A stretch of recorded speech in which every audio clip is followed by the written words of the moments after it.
அனைவருக்கும் வணக்கம். ஐபிஎல் இசை வெளியீட்டு விழா பதிவு வந்த ஊடகவியலாளர்கள், பத்திரிகையாளர்கள், நண்பர்கள் அனைவருக்கும் வணக்கம். மேடையில் இருக்கின்ற பாக்கியராஜ் சார் உள்ளிட்ட எனது சக தோழர்களுக்கும் இந்த திரைப்படத்தில் பணியாற்றிய கலைஞர்களுக்கும் வாழ்த்துக்கள், நன்றி. முக்கியமாக இந்த படத்தோட டைரக்டர் வந்து என்னோட நண்பர். அவர் சின்ன வயசுலேருந்து எனக்கு நண்பர் வந்தார்.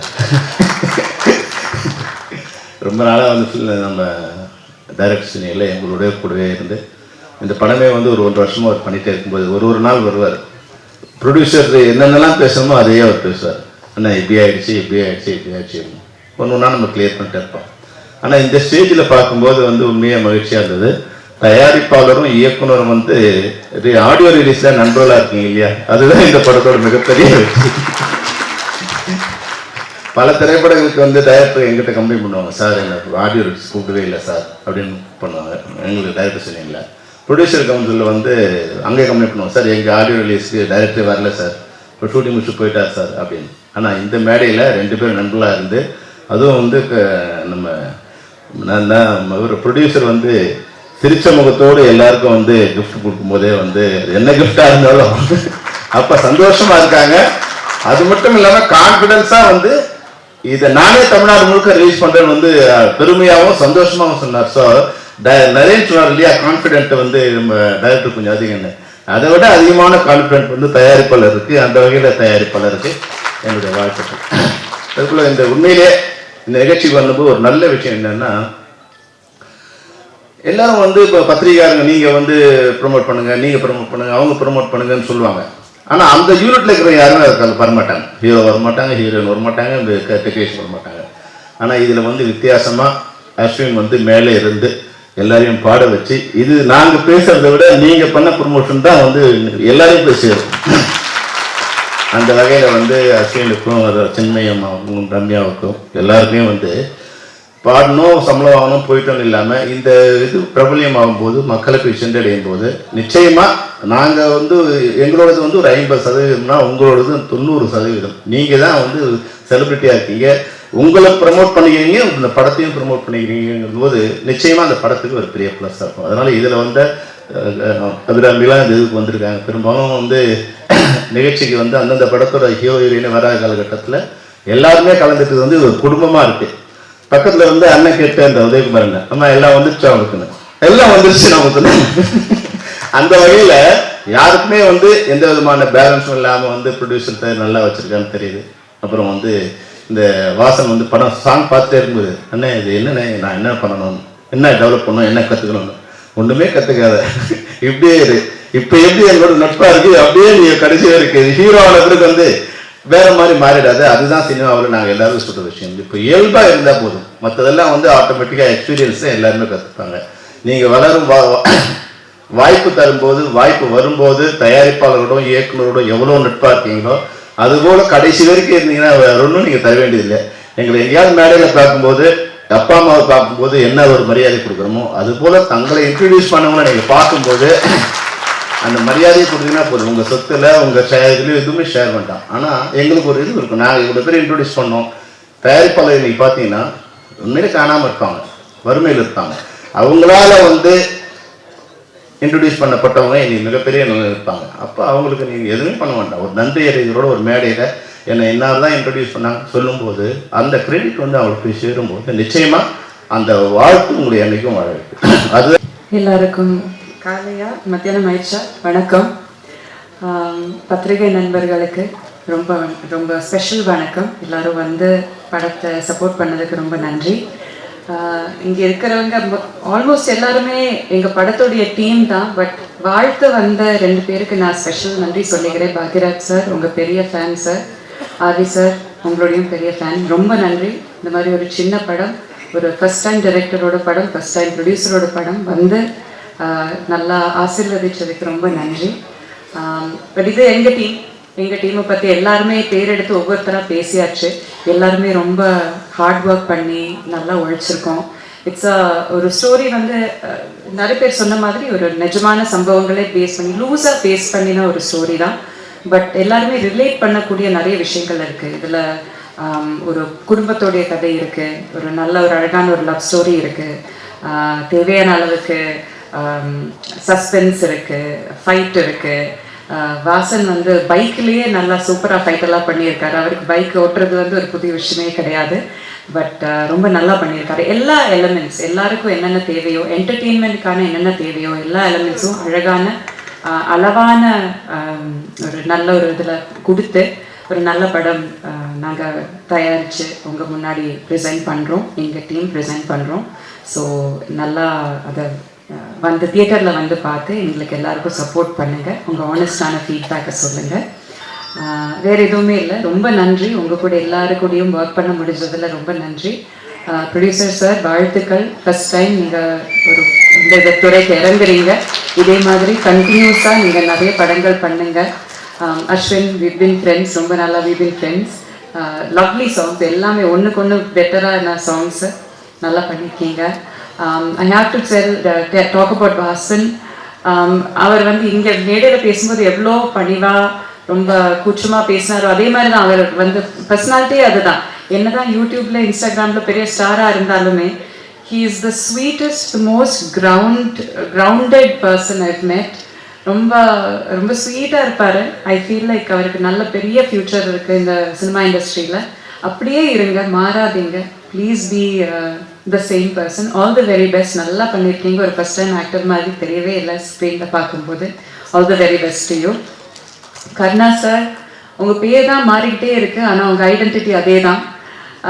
But lovely working with you. உங்கள் கூட நீங்களும் நானும் நிறையா பேசி சண்டை போட்டு சமரசமாகி நல்லா ஹாப்பியாக சிரித்து எல்லா இமோஷன்ஸுமே உங்களுக்கும் எங்களுக்குள்ளேயே நடந்திருக்கு. So it was very entertaining to work with you. First time டைரக்டருங்கிற அந்த இது ஒரு ஷார்ட்டில் கூட தெரியல. Very lovely working with you. உங்களுக்கும் all the very best.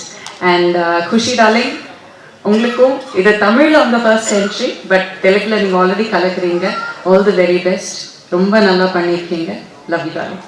Thank you. எல்லாருக்குமே ரொம்ப நன்றி. ரொம்ப டைம் எடுத்துக்கல. நன்றி, வணக்கம். எல்லாருக்குமே ரொம்ப நன்றி. அண்டு இந்த வாய்ப்பை ஏற்படுத்தி கொடுத்த எங்கள் டைரக்டர் அண்ட் ப்ரொடியூசர் சாருக்கு ரொம்ப நன்றி. அக்கா, குமாப்பட்டி அண்ணா நல்லா இருக்காரா? ஐயோ இல்லை, சரி விடுங்க. ஆல்ரெடி நர்வஸாக தான் இருக்கேன். இதில் இங்கே ஒரு பல்ப் வாங்கினதில் இன்னும் ரொம்ப நர்வஸ் ஆகிட்டேன். IPL Indian பின்னல்லா. ஸோ இந்த படம் வரக்கூடிய 28ஆம் தேதி ரிலீஸ் ஆக போகுது தியேட்டரில். எல்லோரும் மறக்காமல் உங்கள் குடும்பத்தோட, ஃப்ரெண்ட்ஸ் அண்ட் ஃபேமிலியோடு போய் பாருங்கள். இது என்னோடய முதல் படம். நிறைய தப்புகள் கண்டிப்பாக நான் செஞ்சுருந்துருப்பேன் உள்ள. நீங்கள் பார்த்துட்டு உங்களோட ஹானஸ்டான ரிவ்யூ சொல்லுங்கள். நானுமே என்னென்ன மிஸ்டேக் பண்ணியிருக்கேனோ அதெல்லாம் கண்டிப்பாக நான் சேஞ்சஸ் பண்ணிக்கிறேன். ராஜேஷ் மாஸ்டர். ஸோ பாட்டு ரிலீஸ் ஆன உடனே டான்ஸ் எல்லாருமே நல்லாயிருக்குங்கும் போது எனக்கு அவ்வளோ ஷாக். எதனால வந்து பார்த்துட்டிங்கன்னா, நான் ரொம்ப கூச்ச சுபாவம் உள்ள பையன். நான் சொன்னால் யாரும் நம்ப மாட்டேங்கிறாங்க. அவருக்கு தெரியும் என்னோடய கூச்சம் எவ்வளோன்னு சொல்லி சிங்கிள் ஷாட் ஆட வச்சாருங்க. அது வந்து படம் ரிலீஸ் ஆகும்போது தெரியும். நீங்கள் பார்த்துருந்துருப்பீங்கன்னு நினைக்கிறேன். நன்றி. ஸோ நான் அவ்வளோ சொன்னேன், அண்ணா ஏன்னா கஷ்டமான ஸ்டெப்பெல்லாம் தரீங்கன்னா. எங்கள் ஊர் திருவிழாலெல்லாம் டான்ஸ் நம்மளாம் ஊர் திருவிழா பார்த்துருந்துருப்போம். ஊர் திருவிழாலாம் எல்லாம் ஆடிட்டு இருப்பாங்க. நான் ஆடணும்னு ஆசைப்படுவேன். மனசுக்குள்ளேயே ஒருத்தன் ஆடிட்டு இருப்பான் ஜாலியாக. ஆனால் நம்ம ஆடணும்னு நினைப்போம், ஆனால் ஆட முடியாது. ஏன்னா அவ்வளோ கூச்சம், ஆடவும் தெரியாது. ஸோ ஆனால் அண்ணனுக்கு தெரியும் எனக்கு ஆடணுங்கிற ஆசை இருக்குது. பட் அந்த ஒரு கூச்சம் அப்புறம் ஆட தெரியாது அப்படிங்கிற அந்த ஒரு விஷயம் மட்டும் தடுக்குதுன்னு சொல்லி, நல்லா பண்ணுறியப்பா அப்படின்னே சொல்லி ஆட வச்சிட்டாரு ராஜேஷ் மாஸ்டர். ரொம்ப தேங்க்ஸ். அதுக்கப்புறம் எங்களோட கேமராமேன் அண்ணா. ஸோ ஒரு வாட்டியும் ஒரு ஷாட் எடுத்த உடனே டக்குன்னு கிளம்பி, அண்ணன் ஒரு ப்ளேபேக் ப்ளீஸ் அப்படின்னு சொல்லி கேட்பேன். ஒரு வாட்டியும் வந்து பார்த்தா அண்ணன் கோவப்பட்டதே கிடையாது. ஏன்னா அண்ணனோட குட்டி பசங்க 2 பேரும் வந்து பார்த்துட்டிங்கன்னா எனக்கு ரொம்ப பிடிக்கும். ஸோ ஷூட்டிங் ஸ்பாட்டுக்கே வந்து ஒரு 2 நாள் பக்கம்லாம் வந்து பார்த்தா எங்கள் கூட இருந்தாங்க. அண்ணன் ஒரு நாளும் சலிக்காமல் ப்ளேபேக் போட்டுக்கிட்டே இருந்தாங்க. அண்ணன் இன்னும் ஒரு ரீடேக் மட்டும் பண்ணுறேன். அவங்களே ஓகே போட்டாங்கப்பா அண்ணன் ப்ளீஸ்ண்ணே அப்படின்னு சொல்லி அண்ணன்கிட்ட ரெக்வஸ்ட் பண்ணி ஆல்ரெடி டேக்கெல்லாம் அண்ணன் எனக்காக கொடுத்தாரு. தேங்க்யூ. அண்ட் வந்து குஷிதா, லாங்குவேஜஸ் வந்து பார்த்துட்டிங்கன்னா ஒரு பெரிய ஒரு பார்டர்லாம் கிடையாது. ஸோ எப்படி சொல்கிறது, எனக்கு தான் லாங்குவேஜ் பிரச்சனை. அவங்க ஈஸியாக வந்து பார்த்திங்கன்னா எல்லாமே பேசி எல்லாமே கன்வர்சேஷன்லாம் ஈஸியாக இருந்துச்சு. ஸோ அவ்வளோ கூட நடித்தாங்க, நிறைய சொல்லி கொடுத்தாங்க. அவங்க ஆல்ரெடி நிறைய சீரியஸ் அப்படி இப்படின்லாம் பண்ணியிருக்காங்க. சூப்பராக நடிப்பாங்க. சில வாட்டி வந்து பார்த்துட்டிங்கன்னா லாங்குவேஜ் தெரியாததுனால ஒரு டேக் 2 டேக் எக்ஸ்ட்ராவாக வாங்கும்போது எனக்கு ஒரே ஹாப்பியாக போயிடும். அப்போ நம்ம இன்னும் லேர்ன் பண்ணிக்கலாம், அந்த நர்வஸ்னஸ் நம்ம கொஞ்சம் கொஞ்சமாக கம்மியாகிட்டு இருக்கோம். அதுக்கப்புறம் வந்து பார்த்தீங்கன்னா நம்மளும் ஈஸியாக பண்ணிட முடிஞ்சுது. குஷிதா ரொம்ப தேங்க்ஸ். அந்த கிஸ்ஸிங் சீன்லாம் வந்து பார்த்தீங்கன்னா நான் உங்ககிட்ட கேட்டேன், நீங்கள் கம்ஃபர்டபுளாக இருக்கீங்களா? கம்ஃபர்டபுள் தான், ஆனால் கிஸ்ஸுக்கெல்லாம் நோ அப்படின்னு தான் சொன்னாங்க. அது கிஸ் எல்லாம் சும்மா சீட் பண்ணி எடுத்துக்கிட்டது தான். அதுக்கப்புறம் எங்கள் டைரக்டர் சார் கருணாநிதி சார் ரொம்ப ரொம்ப ரொம்ப நன்றி என்னை செலக்ட் பண்ணதுக்கு. பாலு சாருக்கு அண்டு எங்களோட கோ டைரக்டர் சார்ஸ் எல்லாருக்குமே வந்து பண்ண ரொம்ப ரொம்ப ரொம்ப நன்றி. கோ டைரக்டர் சார்ஸ் தான் சஜஸ்ட் பண்ணாங்க என்ன. கருணாநிதி பேர் இப்போ தான் கடைசியாக வந்து பார்த்தீங்கன்னா ஃபர்ஸ்ட் லுக்கில் பேர் போடுறாரு. ஃபஸ்ட்டு பேர் வந்து பார்த்தீங்கன்னா எங்கிட்ட இன்ட்ரோ ஆகும்போது கர்ணன், அப்புறம் வந்து கருணாகரன், அப்புறம் கடைசியாக வந்து பார்த்தீங்கன்னா கருணாநிதி. ஏன்னா கான்ட்ரவர்சிஸ் எதுவும் வந்துடக்கூடாதுன்னு சொல்லி அண்ணன் வந்து கர்ணன்னு சொல்லி ஃபஸ்ட்டு பேர் வச்சுருந்தாங்க. அதுக்கப்புறம் இதுதான் நம்மளோட பேர், நம்ம ஏன் மற்றவங்களுக்காக மாற்றிக்கணும், எது வந்தாலும் பார்த்துக்கலாம் அப்படின்னு சொல்லி அண்ணன் வந்து துணிச்சலாக வந்து பார்த்தா கருணாநிதின்னு சொல்லி வச்சுருந்தார். எனக்கு அந்த கர்ணன் ஐயாவை ரொம்ப பிடிக்கும். ஸோ அது ஒரு மாதிரி கனெக்டிங்காக இருந்துச்சு ஸ்டார்டிங்கில். அதுக்கப்புறம் அபிராமி மேம், ஐயோ என்ன க்யூட்டுங்க, அவங்க ரொம்ப க்யூட்டுங்க. அண்ட் வந்து போஸ் வெங்கட் சாரை மிஸ் பண்ணிட்டேன். டக்குன்னு இந்த ரீல்ஸுங்கும் போது டக்குன்னு ஞாபகம் வருது. அவர் கொஞ்சம் பின்னாடி உட்காந்துருந்தால டக்குன்னு கவனிக்க முடியல. நானும் அபிராமி மேமும் கிஷோர் சாரும் வந்து பண்ண ஒரு ரீல்ஸ் பண்ணியிருந்தோம். கேஷுவலாக சார் கூட பண்ண முடியல, ஏன்னா அன்றைக்கி சார் கிடையாது. சார் கொஞ்சம் அன்றைக்கி சாருக்கு டேட் கிடையாது. நாங்கள் வந்து பண்ணால் அபிராமி மேம் கூடயும் கிஷோர் சார் கூடயும் படத்துக்காக ஒரு ப்ரமோஷன் ரீல் பண்ணியிருந்தோம். அது கொஞ்சம் வைரல் ஆகிடுச்சு. அதுக்கப்புறம் சார் கேஷுவலாக வந்துட்டு பசா எப்போ நம்ம ரீல்ஸ் பண்ணுறோம் அப்படின்னு சொல்லி கேட்கும்போது ஐயோ அது எவ்வளோ பெரிய மனசு வரணும். அது போக அண்ணனோட ஃபேமிலியில் இருக்கக்கூடியவங்களுக்கெல்லாம் எனக்கு ரொம்ப பிடிக்குமா, அது சொல்கிறக்கே பெரிய மனசு வரணும்ல. ரொம்ப நன்றி சார். அதுக்கப்புறம் எங்களோட செல்லக்குட்டி அபி மேம் வந்து பார்த்துட்டிங்கன்னா அவ்வளோ ஸ்வீட், ஐயோ ரொம்ப க்யூட். அவங்களோட க்யூட்னஸ்க்கே ஒரு பெரிய லவ். அதுக்கப்புறம் எங்களோட பாக்யராஜ் சார், எல்லாம் சொல்லுவாங்க சின்ன வயசுலேருந்துன்னு சொல்லாதீங்கடா, எங்களுக்கு வயசான மாதிரி இருக்குதுன்னு சொல்லி. பட் இருந்தாலும் என்னை மன்னிச்சிக்கோங்கண்ணே, உங்கள்கிட்ட நான் நேரில் சொன்னதை பண்ண சொல்லியே ஆகணும். 2011 அப்போ எனக்கு ஒரு 11 வயசு, நான் ஒரு 7th 6th படிச்சுட்டு இருப்பேன். சார் வந்து மேட்டுப்பாளையத்தில் இருக்கக்கூடிய மெட்ரோ ஸ்கூலுக்கு வந்து சீஃப் கெஸ்ட்டாக வந்திருந்தார். நான் வந்து SRSI ஸ்கூல், எனக்கும் அந்த ஸ்கூலுக்குமே வந்து பண்ண ரொம்ப தூரம். ஆனுவல் டேவை அட்டன் பண்ணணும் அப்படின்னு சொல்லி அங்கேருந்து நடந்தே வந்தேன்.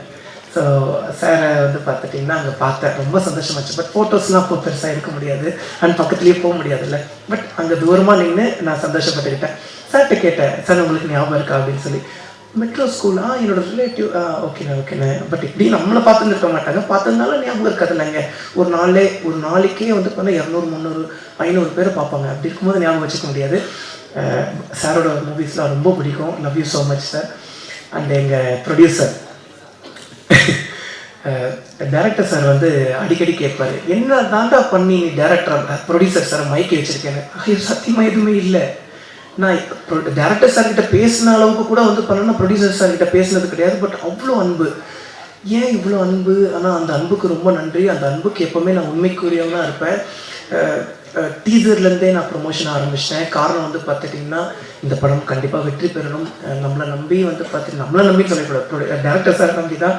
ஸோ வந்து சார் வந்து பார்த்தீங்கன்னா ஓகே பண்ணிட்டார். பட் ஈவன் நம்மளையும் நம்பி வந்து பார்த்துட்டிங்கன்னா இவ்வளோ பெரிய ரிஸ்க் எடுத்திருக்காங்க. ஸோ அது ரிஸ்க்குன்னே சொல்ல விடக்கூடாது அப்படிங்கிற அளவுக்கு ப்ரொமோட் பண்ணிகிட்ருக்கோம். மீடியா நண்பர்களான நீங்களும் இங்கே இருக்கக்கூடிய எல்லாருமே உங்களோட சப்போர்ட்டை கொடுங்க. எல்லாருக்கும் ரொம்ப நன்றி. கிஷோர் சார் என்னங்க நடிப்பு, அடா. ஆக்சுவலிங்க நான் வந்து நிறைய லேர்ன் பண்ணுவேன். ஏன்னா இதுதானங்க நம்ம ஃபஸ்ட்டு மூவி.